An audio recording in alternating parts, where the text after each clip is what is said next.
ಎಲೆಕ್ಷನ್ಸ್ನಲ್ಲಿ ಯಾರು ಮುಂದೆ ಇದ್ದಾರೆ? ಹೇಗೆ? ಹೌದಾ? ಈಗ ಇಲ್ಲಿ ಮೊದಲು ಇಬ್ಬರು ಮಾತ್ರ ಇದ್ದರು. ಏನಂದ್ರೆ ಒಂದು ಕಾಂಗ್ರೆಸ್, ಇನ್ನೊಂದು LDF ಅಂತ. ಈಗ 3 ಜನ ಆಗಿದ್ದಾರೆ. ಕಾರಣ ಬಿಜೆಪಿ ಕೂಡ ಬಂದಿದೆ. ಹಾಗೆ ತ್ರಿಕೋನ ಸ್ಪರ್ಧೆ ಆಗಿದೆ. ಹಾಗೆ ಇದೆ. ಇದರಲ್ಲಿ ಯಾರು ಮುಂದೆ ಇದ್ದಾರೆ? ಈಗ ನಮಗೆ ಹಾಗೆ ಹೇಳಕ್ಕೆ ಆಗಲ್ಲ. ಎಲ್ಲರಿಗೂ, ಆದರೆ ಯಾರಿಗೂ ಪೂರ್ಣ ಬಹುಮತ ಸಿಗುವ ಚಾನ್ಸ್ ಕಡಿಮೆ ಈಗಿನ ಕಂಡೀಷನ್.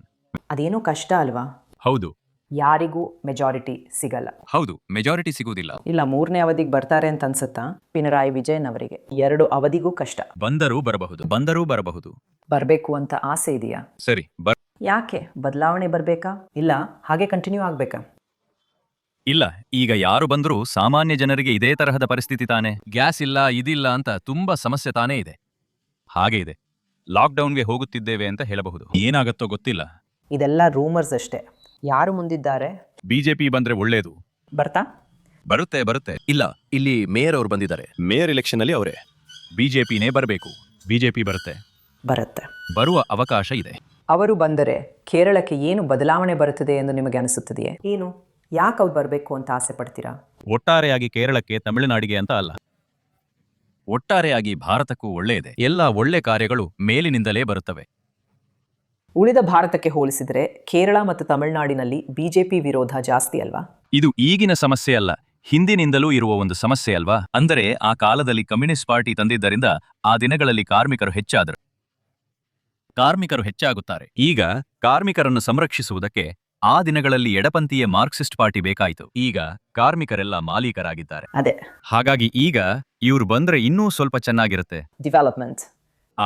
ಡೆವಲಪ್ಮೆಂಟ್, ಜಾಬ್ಸಾ, ಡೆವಲಪ್ಮೆಂಟಾ, ಸೇಫ್ಟಿಯಾ, ಎಲ್ಲ ಒಟ್ಟಾರೆಯಾಗಿ. ಸೊ ಇಲ್ಲಿ ಚುನಾವಣೆ ಎಲ್ಲ ಹೇಗಿದೆ? ಇಲ್ಲೆಲ್ಲ ಬಿಸಿಯಾಗಿದೆ, ಒಳ್ಳೆ ಬಿಸಿ ಇದೆ. ಚುನಾವಣೆ ಬಿಸಿ, ಇಲೆಕ್ಷನ್ ಬಿಸಿ ಇನ್ನೂ ಬಂದಿಲ್ಲ, ಇನ್ನು ಬರುತ್ತೆ. ಯಾರು ಮುಂದೆ ಇದ್ದಾರೆ? ಈಗ ಇಲ್ಲಿ ಕಮ್ಯುನಿಸ್ಟ್ರೇ ಬರಬೇಕು. ಮತ್ತೆ ಕಮ್ಯುನಿಸ್ಟ್ರೇ ಬೇಕು. ಬರ್ತಾ 10 ವರ್ಷ ಆಯ್ತಲ್ಲ. ಆದರೂ ಬೇಕು. ಬರುತ್ತೆ. ನೀವು ಕಮ್ಯುನಿಸ್ಟ್ ಪಾರ್ಟಿ ಸಪೋರ್ಟರ್? ಇಲ್ಲ, ನಾನು ಸಪೋರ್ಟ್. ಒಬ್ಬ ವ್ಯಕ್ತಿಗೂ ಸಪೋರ್ಟ್ ಇಲ್ಲ, ಆದ್ರೆ ಬರಬೇಕು. ಅವನು ಬಂದ್ರೆ ಏನ್ ಲಾಭ, ಏನು ಯೂಸ್ ಚೆನ್ನಾಗಿದೆ, ಗೊಂದಲ ಇಲ್ಲ. ಬಿಜೆಪಿ ಬೇಡ. ಇಲ್ಲ, ಬರಬೇಕು. ಬಿಜೆಪಿ ಬದಲಾಗಿ ಬರಬೇಕು. ಆದ್ರೆ ನಮ್ಗೆ ಹೇಳಕ್ ಕೂತಿಲ್ಲ. ಇಲ್ಲ, ಕಾಂಗ್ರೆಸ್ ಬರ್ಬೇಕಾ, ಬಿಜೆಪಿ ಬರ್ಬೇಕಾ? ಅದನ್ನ ಏನೂ ಹೇಳೋಕೆ ಆಗಲ್ಲ. ಚೇಂಜ್ ಇಲ್ಲ ಅಂದ್ರೆ ಸರಿ ಹೋಗಲ್ಲ. ಚೇಂಜ್ ಬೇಕು. ಖಂಡಿತ ಬೇಕು ಚೇಂಜ್. ಲಾಸ್ಟ್ ಟೈಮ್ ಚೇಂಜ್ ಮಾಡ್ಲಿಲ್ವಾ ನೀವು? ಲಾಸ್ಟ್ ಟೈಮ್ ಚೇಂಜ್ ಅದು ಕೋವಿಡ್ ಆ Covid performance. But this time ಒಂದು ಇದೂ ಇಲ್ಲ, ಸಾದಾ time. But you are happy with what you would have did. ನನಗೆ ಇವರು ಮಾಡಿದ್ದು LDF, ಪಿನರಾಯಿ ವಿಜಯನ್ ಮಾಡಿದ್ದು ಚೆನ್ನಾಗೇ ಇತ್ತಲ್ವಾ? ನನಗೆ ಫಸ್ಟ್ ಟೈಮ್ ಚೆನ್ನಾಗಿತ್ತು. ಸೆಕೆಂಡ್ ಟೈಮ್ ಎಲ್ಲ ಹೋಯ್ತು, ನಾಟ್ ಗುಡ್. ಸೊ ಬದಲಾವಣೆ ಬೇಕಾಗಿದೆ. ನೆಕ್ಸ್ಟ್ ಟೈಮ್ ಕಾಂಗ್ರೆಸ್ ಬರಬೇಕು. ಫಾರಿನ್ ಪಾಲಿಸಿ ಸರಿಯಿಲ್ಲ, ಭಾರತದಲ್ಲಿ ಒಂದು ಕೂಡ ಸರಿಯಿಲ್ಲ. ಎಲ್ಲ ಕಮ್ಯುನಿಟೀಸ್ ಅನ್ನ ಸೇರ್ಸ್ಕೊಂಡು ಬರ್ತಿದೆ ಅಲ್ವಾ? ಫುಲ್ ಅವರು ಇದ್ರಲ್ಲೇ ಇದ್ದಾರೆ. ನಮ್ಮ ಮೀಡಿಯಾದಲ್ಲಿ ಮಾತ್ರ ಅವರು ದೊಡ್ಡ ಆಳಾಗತ್ತಿದ್ದಾರೆ. 0. ಹಾಗೇನೆ ತುಂಬಾ ಜನರಿಗೆ ಅಭಿಪ್ರಾಯ ಇದೆಯಾ ಇದೇ ತರಾನಾ? ತುಂಬಾ ಜನರಿಗೆ ಹಾಗೇನೇ ಇದೆ. ಅವ್ರು ಏನ್ ಮಾಡ್ತಾರೆ? ಏನೂ ಮಾಡಲ್ಲ. ಪಾರ್ಟಿ ಎಲ್ಲ ಇಲ್ಲ. ಎಲ್ಲರೂ ಹೇಗೆ ಮಾತಾಡ್ಕೊಳ್ತಿದ್ದಾರೆ ಯಾರು ಮುಂದಿದ್ದಾರೆ ಅಂತ. ಯಾರ ಬಗ್ಗೆ? ಎಲೆಕ್ಷನ್ ಅಲ್ಲಿ ಪಾರ್ಟಿ ಅಲ್ಲ, ಯಾರು ಮುಂದೆ ನಿಂತಿದ್ದಾರೆ ಅಂತ ಹೇಳಿದ್ರೆ, ಈಗ ಕಮ್ಯುನಿಸ್ಟ್ ಅವರೇ ಚೆನ್ನಾಗಿ ನಿಂತಿದ್ದಾರೆ. ಈಗ ನಮ್ಮಲ್ಲಿ ಯಾರು ನಿಂತಿದ್ದಾರೆ ಅಂತ ಇಟ್ಕೊಂಡ್ರೆ, ಹೋದ್ ಸಾರಿ ಬಿಜೆಪಿ ಗೆದ್ದಿತ್ತು. ಈ ಸಾರಿ ಯಾರು ಅಂತ ಗೊತ್ತಿಲ್ಲ. ಯಾರು ಗೆದ್ದು ಬಂದರೂ ದೇಶಕ್ಕೆ ಒಳ್ಳೇದಾಗಬೇಕು, ನಾಡು ಚೆನ್ನಾಗಿರಬೇಕು. ಕಡಿಯುವುದು, ಕೊಲೆ ಪಾತಕಗಳು ಅದೆಲ್ಲ ತೊಲಗಬೇಕು. ಅದೇ ಬೇಕಾಗಿರೋದು. ಅದೇ ನಮಗೆ ಸಮಾಧಾನ ಬೇಕು. ಅದೇ ನೀವು ಎಲೆಕ್ಷನ್ ಅಲ್ಲಿ ಏನೆಲ್ಲ ಇಶ್ಯೂ ಇರಬೇಕು ಅಂತ ಅನ್ಕೋತೀರಾ?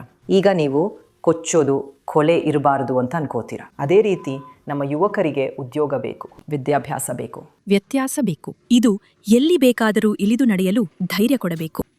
ಹಾಗೆ ನಡೆದುಕೊಂಡು ಹೋದರೆ ಸರಕಿತ್ತುಕೊಂಡು ಹೋಗುತ್ತಾರೆ. ಹೆಣ್ಣು ಮಕ್ಕಳಿಗೆ ಹೊರಗೆ ಹೋಗಲು ಭಯ. ಇಲ್ಲಿ ನಡೆದುಕೊಂಡು ಹೋದರೆ ಕತ್ತಲ್ಲಿರುವ ಸರವನ್ನು ಕಿತ್ತುಕೊಂಡು ಹೋಗುತ್ತಾರೆ. ಕೊಚ್ಚುವುದು, ಕೊಲೆ ಪಾತಕ ಇದೆಲ್ಲಾ ನಡೆಯುತ್ತಿದೆಯಲ್ಲವೇ? ಯಾರು ಮುಂದಿದ್ದಾರೆ? ಹಾಗಾಗಿ ನಾನು ಅದನ್ನೇ ಹೇಳಬಹುದು. ಜನರು ಏನ್ ಹೇಳ್ತಾರೆ ಅಷ್ಟೇ. ಇದು ಒಬ್ಬರದ್ದಲ್ಲ. ಅಂದರೆ ಯಾರು ಕೊಡುತ್ತಾರೋ ಅದು ಅವರ ಇಷ್ಟ. ಹಾಗಾಗಿ ನನಗೆ ಒಂದು ವಿಷಯ ಹೇಳಬೇಕಾಗಿದೆ. ನೀವು ಮತ ಚಲಾಯಿಸುವಾಗ ಯಾವ ವಿಷಯಗಳ ಬಗ್ಗೆ ಯೋಚಿಸುತ್ತೀರಿ? ನಮ್ಮ ದೇಶದ ಇದನ್ನು ಇಟ್ಟುಕೊಂಡು ಯಾರು ಹೆಚ್ಚು ಡೆವಲಪ್ಮೆಂಟ್ ಅನ್ನು ಸಾಧಿಸಿ ತರುತ್ತಾರೋ ಅವರಿಗೆ ವೋಟಿಂಗ್. ಪಕ್ಷ ಅಲ್ಲ, ವ್ಯಕ್ತಿಪರ. ಪಕ್ಷ ಮುಖ್ಯವಲ್ಲವೇ? ಇಲ್ಲ. ವ್ಯಕ್ತಿ.